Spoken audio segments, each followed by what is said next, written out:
Welcome back, everybody. We're in the middle of my second draft of Eternal that I'll be posting online. It's certainly much more than my second draft overall, probably more like my 100th.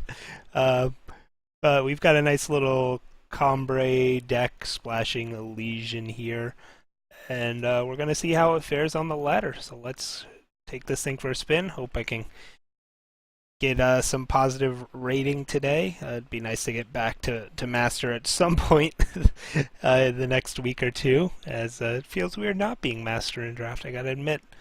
So let's see here. Do we want to keep this? Well, it's got all our colors. The speak power is a little awkward in that it might want our second time, and it might want a primal. It would be kind of... It's got 5 power. I'm gonna redraw this. The hand's fine, but the Tinker Apprentice didn't even have that good of a target. Where now it has a great one. We're on the draw. This Elysian Stranger helps fix. This is just awesome. Now, there is a question on if I want to play this Valkyrie Aspirant before this Tinker Apprentice. I think the answer is yeah. We're almost certainly going to be using Tinker Apprentice on Bright Mace Paladin. But who knows, maybe I draw something where I want to tinker with something else, and this is certainly, this Aspirant's much more likely to get in this turn. It's Apprentice. There we go. Let's hope and pray we get a power next turn. Oh boy. Scary card. And we don't. That is a real shame, because then we could have went Amber Acolyte this turn, got a power next turn, Tinker Apprentice, Bright Mace Paladin next turn, Crown Watch. Just really just go off. Would have been great. Now we've got an Order of the Spire that we're going to have a lot of trouble dealing with. Gonna have to hope to race it with a giant life-linking Bright Mace Paladin, honestly. Don't know what other options we're going to have here. This guy's going to be chump blocking. Oh, jeez. Alright, well, he's out of power. That's cool. We're also out of power, unfortunately. Not sure what the best course of action is here. I certainly want to use this Finest Hour on this turn.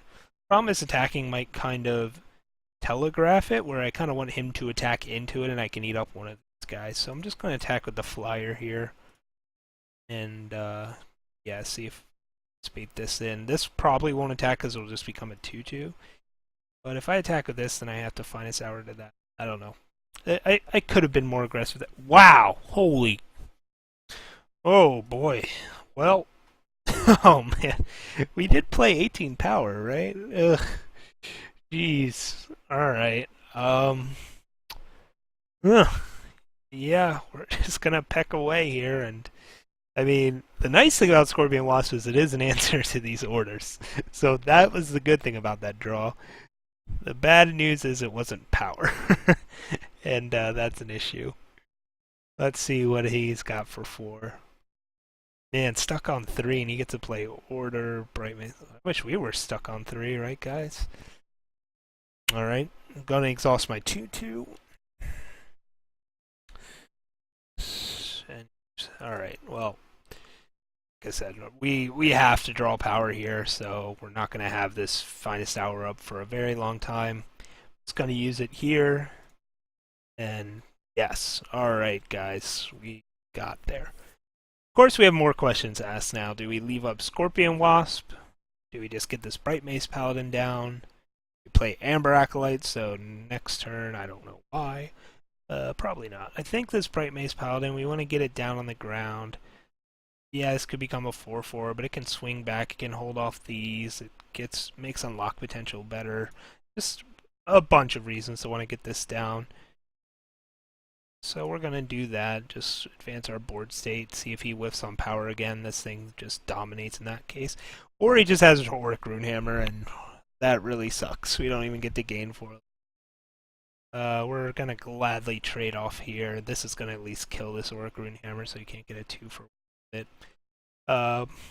So yeah, that was really one of the few cards that really punished that line, the other one being, I suppose, like a Vanquish. Alright, well, Rebuke's really nice against this Order of the Spire. Question is, do we want to play this Amber Acolyte or not this turn? Turning this into a 2-2 for the rest of the game is really appealing, or if it becomes a 4-4, then I'm really priced into using Scorpion Wasp. Getting a power means there's the potential to play Silverwing Commander next turn. This is maybe too hasty of a use of this rebuke, but I really don't want it to become a 4. There's also some universe where I'd actually rather use it on Bright Mace Paladin, but so we have the Scorpion Wasp. We're going to be able to make big dudes. This guy just becomes so big that I just want to shut it down now. And that's fine. We can take 3. Ooh. That would have been a much better rebuke target. But that's okay. We're going to save this Paladin. Are we going to Acolyte here? We're probably just going to Scorpion Wasp this thing. What's looking like. Keep it nice and slow. Keep pecking in for 1 damage. Their option is Acolyte to Commander next turn, but I'll play Commander when we can turn the corner, essentially.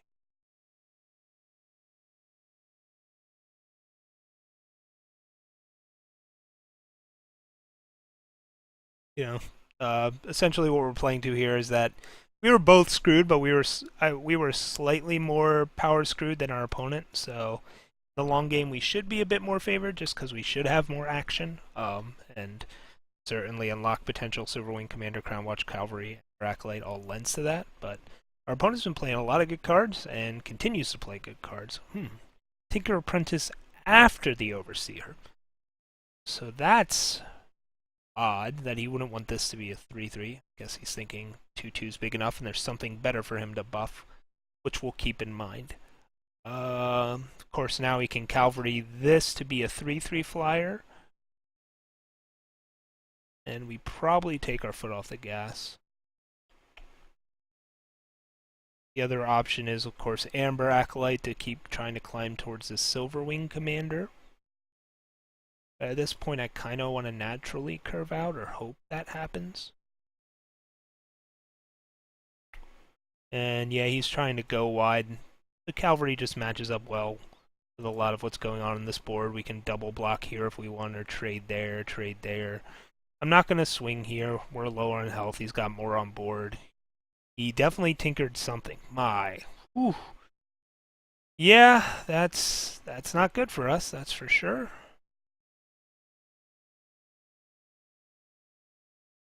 And now it's going to be tough for us to break that and have our Silverwing Commander cleared through. Boy, we are in a really rough spot here. He has played some very, very, very strong removal and very good creatures. Yep, so now play this Acolyte so we know we can play Commander next turn. We'll get this Time Sigil so we can know we can play Pillars eventually.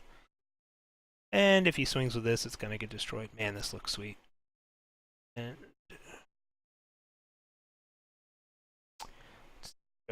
well, we can't double block because then this hits our face and we die. So best blocking option is this. We go to 3. Oof. Not sure how we're getting out of this one, guys. We were stuck on power just a little too long, I think. And it really, what crushed us there was just, oh, okay. That he had Auric Runehammer as the answer to our Lifesteal guy meant not gaining 4 off it. And that was a real bummer. That's okay. I don't think I'm going to overreact and try and switch the power up at all. I think 17 power with the Seek and Amber Acolyte is still totally fine with this curve. And, you know, the whole reason we had that, and that was a little short on power, is because we mulliganed one that had 5. So, you know, if we kept that, we may have flooded out, and I'd be thinking the opposite, where I cut down on power. It's just such a small sample size that I'm just going to, you know, trust that we build this mostly correct there.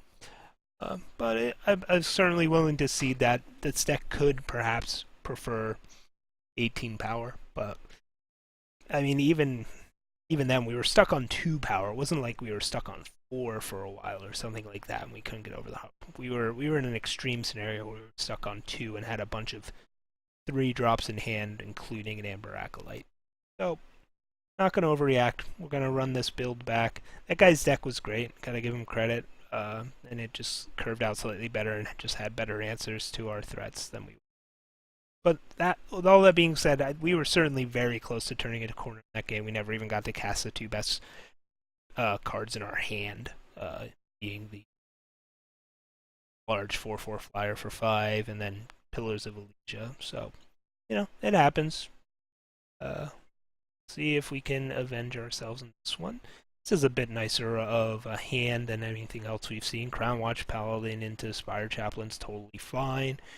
We don't have double time, but other than that, we've got everything like. So, that could come back to haunt us, but it's not enough to ship away this hand.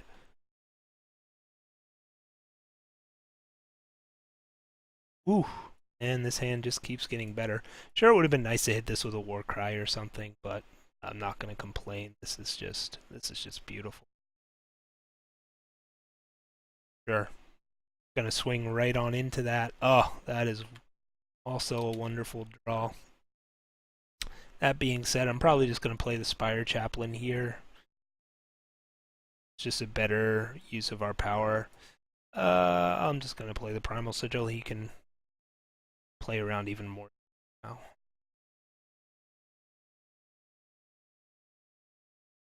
Alright, we're up against Feln. Second faction has been revealed. Alright, that's a really clean answer to Crownwatch Paladin. But he takes out Spire Chaplain. That's fascinating, actually.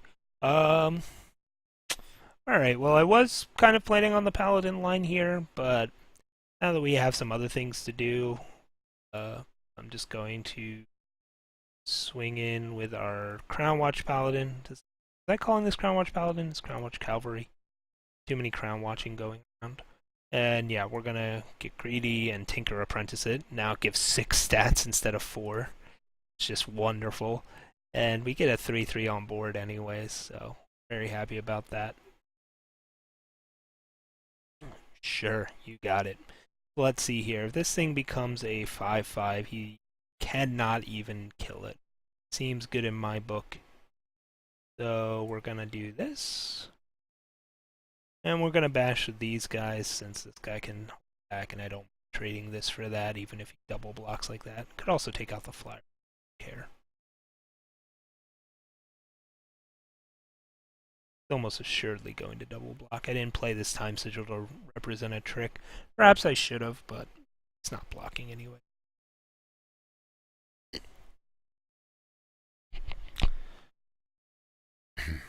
Well, we're in decent shape here, but he's in the colors of sweepers and plagues and lightning storms. Ooh, and now 4/4 flyer. Of course, he has to swing with it, which means we're going to be able to push through a nice amount of damage on this crackback. And we have the Auric Bailiff and a 4/4 Stranger. Great. So, I think I'm actually going to save this Bailiff. I think he's not going to attack with this and try and hold it back on defense for the next turn. The other question then is, do I swing with the... I think we swing with almost everything but the Tinker Apprentice. I don't really want him to have this option. That means he's double blocking here. I'd rather just have this sit back. Can hold this off in the other direction. It's going to go like that, and sure, he has the option to double block like that, but I can take out a 2/1. And that's worth getting 3 extra damage through. These guys can't really block anything. Huh. Can't say I agree with these blocks. Okay, so the Devour makes this bigger. Sure, that's fair. That makes a bit more sense. Yeah,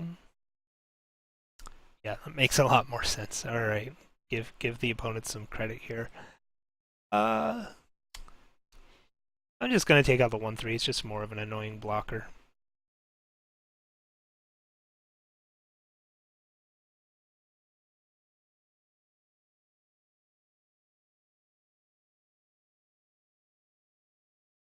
This is where Auric Bailiff can be very nice. Let's see, what is 5-drop here? Ooh, okay. Just a gold 2/5. Does he swing in with any? Certainly matches up with our 4 very nice. Wow, he wants to race. That is certainly aggressive. So let's see here. Well, we drew Rebuke. He's at 17, so 7, 8, 13. Not lethal. Don't feel like rebuking in that scenario then. We're just going to bailiff this. And then next turn, Rebuke will certainly be. I'm just gonna jam with this. If he wants to block that, we get in for 9. That sounds good to me. Sure, we'll get him for 8. Alright, so that's done. And then next turn we'll have Rebuke available as well. Maybe be able to push. Oh, now we can really push through lethal. Alright, I'll do some double checking on math. Like, let's say he has Lightning Strike. This thing becomes. Let's see, so we stun like the 2/5. Bunch of terrible blocks, but he can seemingly Lightning Strike this minus hour. He's at 9. 3 things are going to get through, so that's 7 at least. Let's rebuke something before I minus hour. So I can take out this fire dork and turn it into a 1/1, but I'd rather just take out one of these big bodies because they're going to essentially die. They're going to die to king anyway. Yeah, swinging with everything. And we'll see if he's got any tricks. It looks like he's just lining up blocks already. And yep, we're gonna find this our bailiff here because Lightning Strike's the only thing that can really punish us. So we're not gonna put it on something with less than 4 toughness. And yeah, hey, we got a game. There we go, boys. Nice little curve out. We're still actually a little light on power. Almost makes me think we want to switch to the district infantry plan. But at the same time, we were on the play and just had a nice little curve out. I don't know if at any point I would have been like, man, I wish one of these cards we had was a district infantry, or man, I would wish I would draw a district infantry here. It really needs to be in your opening hand and be able to play for it to really kind of gel with that game plan. Alright. I'm going to jam one more game with this series, and then we'll see if we can keep this luck rolling along. Candlebray. Alright, Mr. Snow Crushing Yeti. So, we have all our colors, and we've got the old Tinker Apprentice Bright Mace Paladin combo again, and we can turn it into a flying 4/4 lifelink. So, I'm going to say this is a good hand to keep. We're also on the draw, so we can see extra power. We, again, don't have double time, but that's not going to stop me from keeping this hand that does a lot of other very nice things. Huh.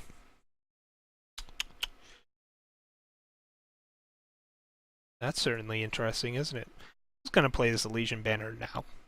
I'm not in a rush to play this Tinker Apprentice necessarily, and that way it just gets our depleted power out of hand. Ooh, that was a good thing to hit with Inspire, wasn't it? Alright. Now do we play the Tinker Apprentice?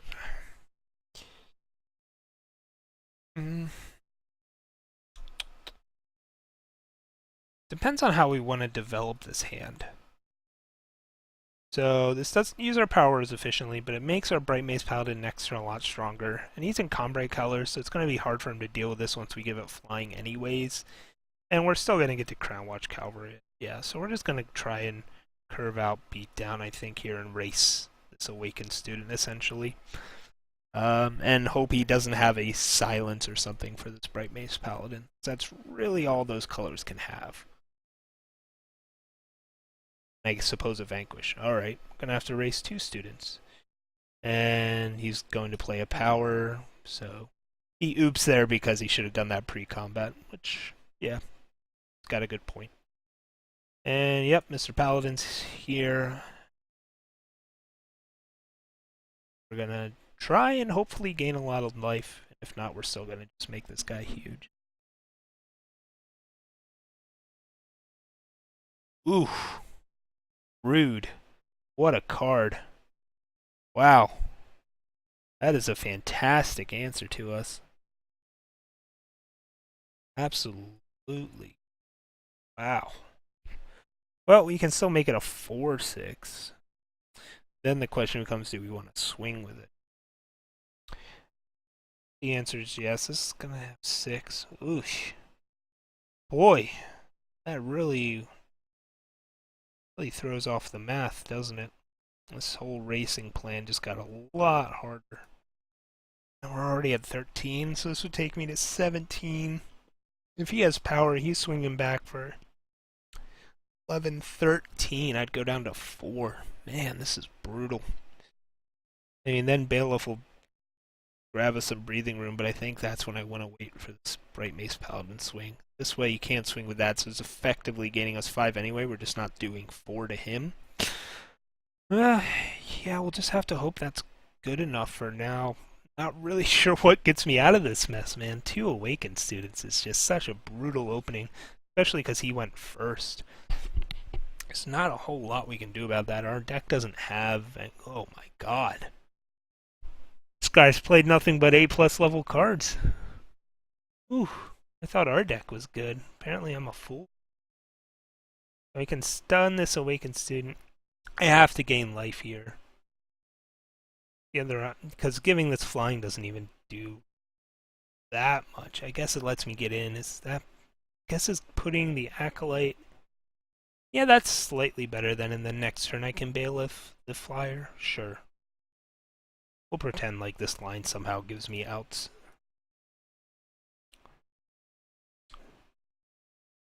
Really matter which one I play. Trying to think what we really want to draw here. Rebuke would be okay. Alright. Sending team.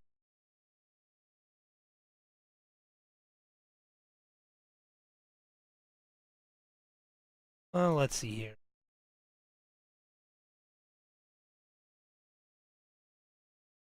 Yeah, we're gonna do it like this. And this way he's coming through for 10. If he has a trick, dead anyways. I'm not playing around with that.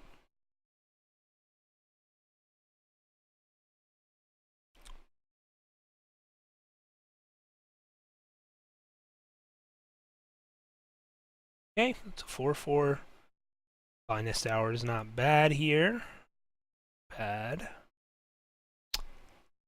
Does that mean I'm not supposed to play Bailiff? Because then I can block like that, and this can double block there. Yeah, I guess we hold on to this Bailiff. See if he gets super aggressive here. He does. Alright. And we're going to block the Awakened Student because this can actually still get bigger. And let's hope this is enough to maybe stabilize in this race, guys. Back up to 4. Let's see what his follow-up is.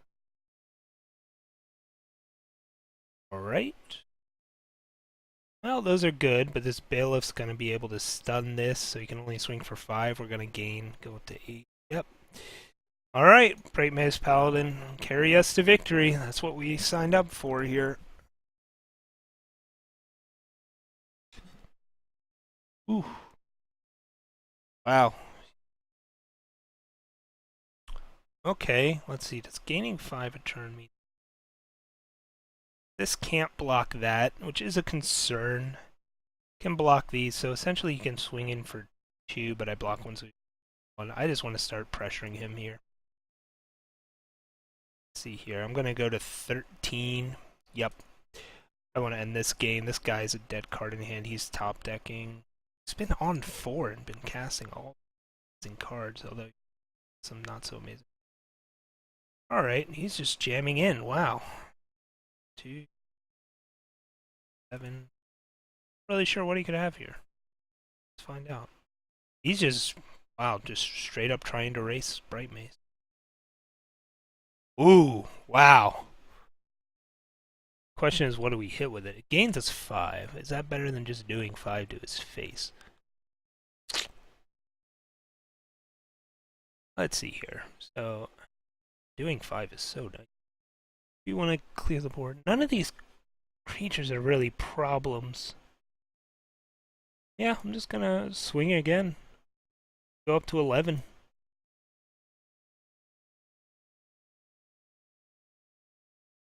Alright, there's his 5th power. Let's see if that unlocks some sort of crazy card for him. Doesn't look like it, and he stopped swinging with anything. Play Bright Mace and Predator something. Combat? I don't see a point. So, yep, we're just gonna throw this giant lifesteal guy at him, and he jumps. Great.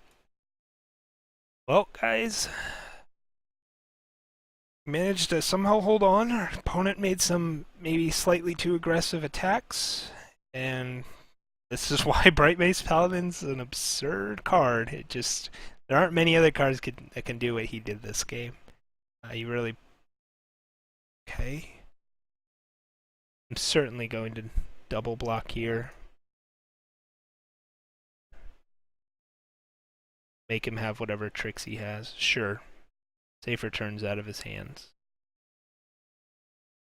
That just means our Predator's instincts got better. I don't think there's a way to get lethal here, but swing with everything. Block like that. And block. Yeah, that's crappy too. So, we'll just hit him in the air again.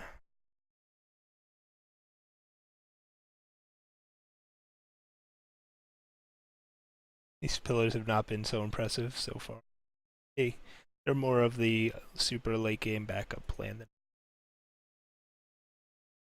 I'm just curious what's in his hand. He's on 5 power. He must have them. Okay, well, do you have it? Did you draw it? Tane. Sure.